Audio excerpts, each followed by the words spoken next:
Good morning, KELOLAND. This is KELOLAND on the go with all you need to know with news and weather as you start your day.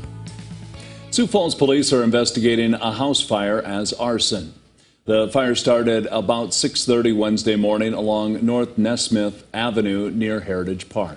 Firefighters say there were flames coming from the back of the house. Investigators believe the house is abandoned, but witnesses told police they saw people leaving the house as the fire started. Officers are following up on leads. If the house looks familiar, it's because it was also caught fire 3 weeks ago. Last month, we spoke with the family of 7 as they were trying to piece their lives back together. A GoFundMe has raised more than $11,000 for the family.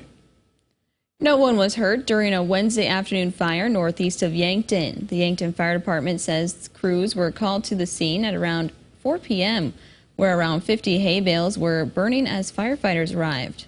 They used nozzles on the front of the truck to start putting the fire out, while the landowner helped by moving burning hay away from buildings. Officials say the fire was caused by a tool being used to cut steel pipe. A WAKONDA, South Dakota man is behind bars this morning, accused of stealing 2 vehicles. The Madison Police Department says they responded to 2 reports of stolen vehicles on Tuesday. As officers were arriving at the report of a stolen pickup and trailer, they found the first stolen car nearby. Later that evening, authorities learned that a man was trying to get a car out of a tow yard in Chester. He had arrived in the stolen pickup. During the investigation, the missing trailer was also found in the Chester area. Christopher Barda was arrested and charged with 3 counts of grand theft and 2 counts of criminal entry of a motor vehicle. If you looked into the night sky last night, you would have seen what is called a supermoon. That is when the moon gets closer to Earth, making it appear brighter and larger than normal. A viewer sent us these pictures of the supermoon in Chancellor. You can see the moon also has a bit of an orange tint to it. The moon will likely appear brighter and larger through Friday. If you miss it this week, the next full moon will be here August 11th, but it will be about 3,700 miles farther away. Now let's get a check of our morning forecast with meteorologist Scott Munt. The hot weather sticking around, Scott. Oh, yes, it will. Once we get those temperatures into the 90s, it looks like we will stay in the 90s for the next several days. Temperatures this morning, they're in the 60s and 70s. We're at 70 in Sioux Falls, but 76 in Pine Ridge.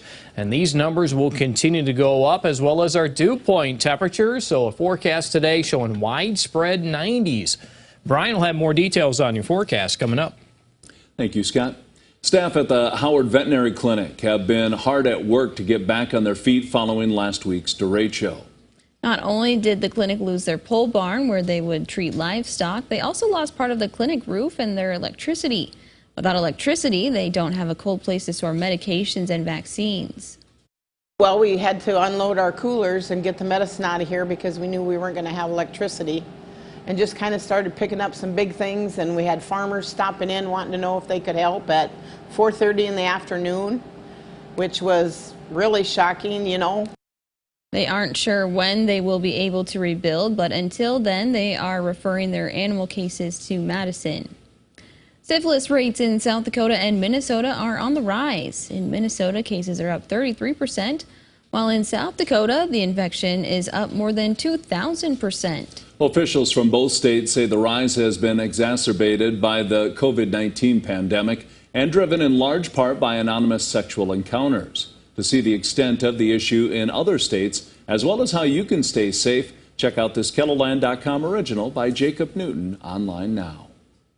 Also on our website right now, the number of abortions in South Dakota increased slightly in 2021, but is still part of a downward trend in recent years. According to the Department of Health, 192 abortions were performed in South Dakota. More than 200 South Dakotans traveled to Minnesota and Nebraska for an abortion. Iowa has yet to release its annual data. Digital reporter Jasmine Jackson breaks down the data, including the reasons reported for induced abortions, the ages of those that had one, and the method used. There will be a 2-day abortion rights rally at the South Dakota Capitol next weekend. Organizers say the protest on July 23rd will be on the sidewalk along Church Street and Jefferson Avenue next to the Capitol and Pier. The rally on Sunday will be held along South Dakota Boulevard. Organizers are reminding marchers to stay out of the streets during the protest. A Sioux Falls gym is expanding.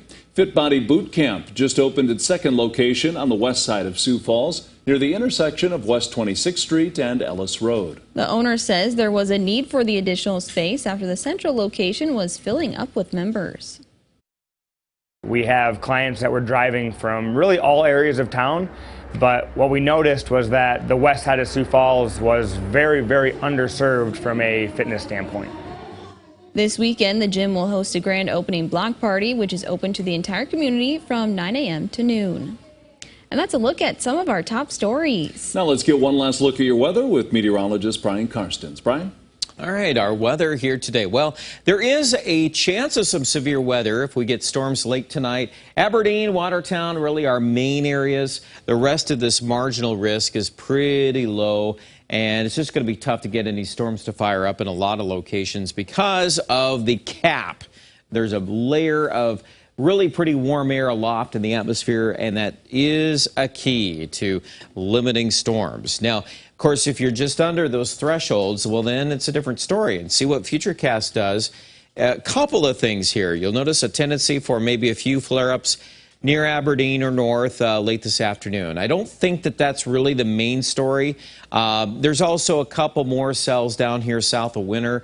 That is a totally separate issue. You also have a little complex coming out of Wyoming. That's your monsoon moisture, and that's going to hit the Black Hills and then fizzle. But what I do expect to be a little more sustainability, or sustainable, if you will, is that northeastern area of South Dakota. Past midnight, those storms are still there, and those will probably end up riding the edge of the cap, and then they'll head toward probably New Ulm and Albert Lee and over to Mankato and eastward. So those spots, yep, probably going to get rain tonight. Tomorrow night, there could be new storms out West River again, out in the Black Hills. We'll see if those will try to hold together just a little bit better in a Saturday morning. But, boy, you got to hang on to any chance of rain you can get because a lot of these days are hot. Today, 95 Sioux Falls, 92 in Aberdeen.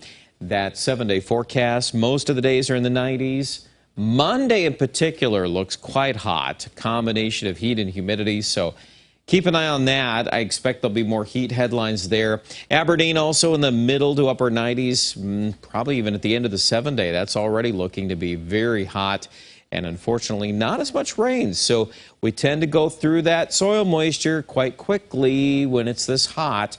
And Pierre and Rapid City will be much in the same boat here. As highs will be in the 90s. Rapid City, 97 by Monday. Well, check out the details. We've got a good weather update right now online at KELOLAND.com.